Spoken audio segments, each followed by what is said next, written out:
มาฟังข่าวด่วนเนาะจากฟังไทยนี่แหละเมื่อวานนี้เด้วันที่13 เดือน7 2016เนี่ยเนาะเวลาประมาณ00:15นาทีได้เกิดเหตุการณ์ไฟไหม้เนาะอยู่โรงเบียร์แถวตำบลลาดพร้าวในจังหวัดตำพลเขตจตุจักรที่ประเทศไทยเนาะมีผู้เสียชีวิตนี่ประมาณ27คนนี่แหละหรือว่าประมาณ30คนเนี่ยที่ว่าเสียชีวิตก็ขอแสดงความเสียใจนำเด้อผู้ที่ว่าสูญเสียเนาะสมาชิกในครอบครัวอย่างนั้นละว่าญานั้นคนที่ว่าจำนวนที่ว่า27คนเนี่ยเนาะญานั้นหนีบ่ได้นะแบบว่าพยายามทุกวิธีทางแล้วแต่ว่าหนีบ่พ้นเนาะเพราะว่าไฟมันลุกไวเลยเนาะนี่แหละเขาว่าบ่ควรประมาทนะเพราะว่ามันอยู่โรงพับอย่างเดนะกำลังกินเนาะสนุกสนานเต็มที่เพราะว่าเสียงดนตรีอันนี้นั่นแด้แล้วบัดนี้แล้วมันจะเป็นแม่นแบบว่ามันบ่มีความปลอดภัยแบบมันมีผู้ควบคุมดูแลความปลอดภัยนะแล้วมันเกิดขึ้นเนี่ยนะบางเทื่อก็มีผู้ควบคุมหรือว่าดูแลความปลอดภัยเนาะของพวกที่ว่าผู้มากินเหล้าหรือว่าเข้าพับหรือว่าหาความสนุกสนานของชีวิตนั่นแหละเนาะอาจจะควบคุมแบบบ่รอบคอบซั่นซะบ่เน้นความปลอดภัยบางเทื่อก็มันเกิดขึ้นแล้วรับมือบ่ได้อันนี้นะมันก็มีปัจจัยหลายอย่างเนาะอันนี้นะว่า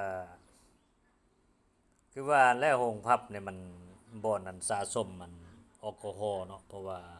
เรื่องเหล้าเบียร์หยังมันติดไฟง่ายเด้นะเวลามันเกิดไฟไหม้แล้วมันก็ไวได้วัตถุไวไฟนะเนาะเป็นแบบจะเป็นเบียร์บ่หรือว่าแอลกอฮอล์มันยังรวมเข้ากันเบิดนั่นแหละอันนั้นนะมันก็อาจจะติดไฟไว้นะแล้วเวลามันเกิดขึ้นแล้วมันก็หนีบ่ทันบางคนนะกันบางคนสติดีแต่ว่ามันก็สามารถเอาตัวรอดได้อันนี้นะ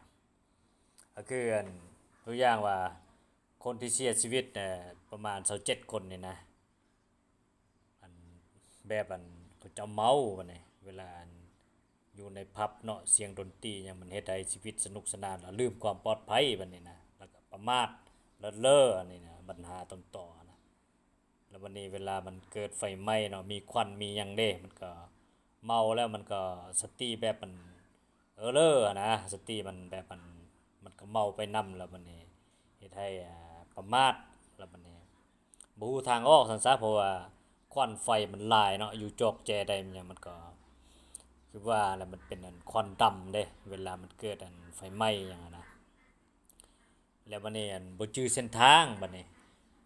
แล้วบัดนี้มันเมาเบียร์หยังแด้แล้วบัดนี้สมองมันก็แบบมันเป็นไปบลูทูธติดนั่นแหละความหมายนะมันบ่อยากจื้อเส้นทางที่ว่าจะออกไปเพราะว่าเบิ่งไปทางใดมันก็ดำมืดมันแดมันมีแต่ควันเนาะบางเทื่อก็เขาเอาปังดับเพลิงนะซีดไฟ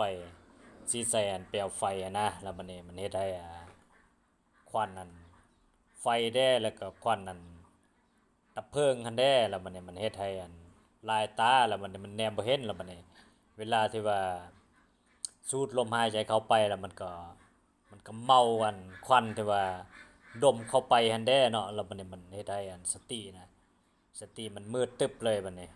แล้วมันก็เลยหาทางออกบ่ได้เราบ่จื้อเส้นทางบางคนนะแต่ว่าบางคนกันจื้อประตูทางออกบ่อนฉุกเฉินหรือว่าบ่อนลี้ลบภัยห้องใต้ดินอิหยังถ้าว่ามีนะแต่ว่าบางคนมันคิดบ่ออกแล้วช่วงเวลามันเมามันเกิดขึ้นแบบกระทันหันเนาะบางคนก็ประมาทเลิศเล่อนะแล้วมันนี่เหตุการณ์มันเกิดขึ้นแบบไวทันตานะแล้วมันรับมือบ่ทันแล้วบัดนี้มันก็เกิดขึ้นได้เกี่ยวกับปัญหาไฟไหม้วันนี้เว้าถึงความปลอดภัยของห้านผับนี่เนาะในประเทศไทยนะมันก็อาจจะบ่ปลอดภัยถึงระดับสูงเนาะบางเทื่อก็อาจจะปลอดภัยระดับ1นะ แล้วบัดนี้เขาก็อาจจะบ่คาดคิดว่ามันเหตุการณ์มันจะเกิดขึ้นอันนี้เนาะเพราะว่าหนึ่งมาเนี่ยบ่มีคนที่ว่าควบคุมแล้วก็คนที่ว่าย่างลาดตระเวนอ้อมแอมอิหยังเช็คความปลอดภัยทุกๆเวลาช่วงเวลาเปิดผับปิดผับมีหยังกวดกาความปลอดภัยอย่างสูงสุดนะอันเฮ็ดแบบนี้ได้มันก็จะปลอดภัยเนาะแต่ว่าเขาคิดบ่ถึงอันนี้นะแล้วก็เลยปัญหามันก็เกิดขึ้นอันนี้นะแล้วมันนี้เวลามันไฟไหม้โรงเบียร์นี่แล้วมันก็รับมือบ่ทันบัดนี้ส่วนรถดับเพลิงจะมาฮอดเนาะบัดนี้อันแล้วมันคนบางกลุ่มก็ถือว่าหนีออกได้เพราะว่าสติยังดีเนาะแล้วก็จื้ออันประตูทางออกทางเข้าแล้วก็บ่อนลีหลบภัยหยังนะแล้วก็แล่นแบบอันสุดชีวิตเอาชีวิตรอดซั่นซะแล้วก็หนีไปอยู่บ่อนที่ว่าห่างไกลจากเปลวไฟหั่นบ่อนควันเป็นหยังนะอยู่ห่างๆประมาณ50เมตรหรือว่า100เมตรอิหยังก็เว้ากันไปเนาะอันนี้นะเพราะว่าสติของไปของมันเวลาเกิดเหตุการณ์มันต้องเอาตัวรอดของไปของมันนะบ่ต้องจำเป็นท่าแต่ว่าทีมงานมาช่วยดอกเราต้องช่วยตัวเองก่อนนั่นแหละอันช่วยสุดความสามารถแล้วก็จำเป็นอันนี้นะเพราะฉะนั้นอันนี้มันก็เป็นคติเตือนใจเนาะสำหรับผู้ที่ว่าไปโรงผับโรงเบียร์หยังต้องมีความปลอดภัยเอาเป็นหลักอันนี้นะต้องรู้จักเอาตัวรอดเวลามันเกิดขึ้นอันนี้นะรับมือให้มันได้ทุกสถานการณ์ให้จื้อเส้นทางที่ว่าประตูทางเข้าทางออกบ่อนหนีภัยอันนี้นั่นเนาะแต่ว่าเกิดเหตุการณ์หยังมาได้เฮาจะหนีแนวใดนะเพราะว่าชีวิตนี่มันก็สำคัญกว่าหมู่หมดอันนี้นะบ่ต้องประมาทกับชีวิตนะคืออันว่าแหละนักอันท่องเที่ยวหลายคนก็เจ้าก็หนีออกจากอันไฟไหม้ได้เนาะเพราะว่าบางเทื่ออาจจะบ่เมาหลายนะแล้วบัดนี้สติก็ยังดีบางเทื่อนี่บางคนแบบเวลากินเมาอยู่แต่ว่าสติมันยังควบคุมได้มันยังสติยังดีอยู่ในความบ่ประมาทมันก็สามารถเอาตัวรอดได้อันนี้นะเว้าถึงการรับมืออันนี้นะว่าโอ้มันเวลามันเกิดเนาะเปลวไฟมันดำมันแดงเนาะมันไฟนี่มันยังมันก็ไหม้หมดได้ไฟนะมันบ่ได้ปราณีภัยได้ไฟนะว่าแล้วเราต้องมีสติเวลาเราเฮ็ดอันนี้นั่นเนาะต้องมีสติแล้วก็เรากำลังว่าเฮ็ดหยังอยู่เราบ่ควรประมาทเนี่ยเวลาเกิดเหตุการณ์มาก็ต้องรู้จักกันเอาตัวรอดนะบ่ต้องอันละเมอเพ้อพายหยังหั่นแหละอันนี้นะเพื่อว่าเป็นบทเรียนอันนี้นะเพราะว่าเหตุการณ์มันจะเกิดขึ้นมื้อใดมันยังบ่ฮู้ได้เนาะอันนี้นะเพราะฉะนั้นอันนี้ก็เป็นตัวอย่างในการที่ว่าเตือนสติอันนี้นะว่าชีวิตที่ว่าเสียไปแล้วมันก็เอากลับคืนมาบ่ได้อันนี้นะจะไปย้อนเวลามันก็บ่ได้แล้วชีวิตมันมีแต่ครั้งเดียวเนาะว่าผ่านไปแล้วก็ผ่านไปเลยนะ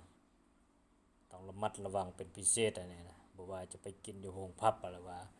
สถานที่แห่งใดก็ต้องมีสติในความบ่ประมาทนั่นแหละต้องรู้จักการรับมือทุกๆปัญหาจะเกิดขึ้นเนาะถ้าว่าเวลามันเกิดขึ้นนะเราต้องมีวิธีการเกี่ยมก่อนเกี่ยมอันนี้นะว่าโอ้นักท่องเที่ยวหยังเขาเจ้าก็ไปเที่ยวผับกินดื่มอย่างหลายได้แต่ว่า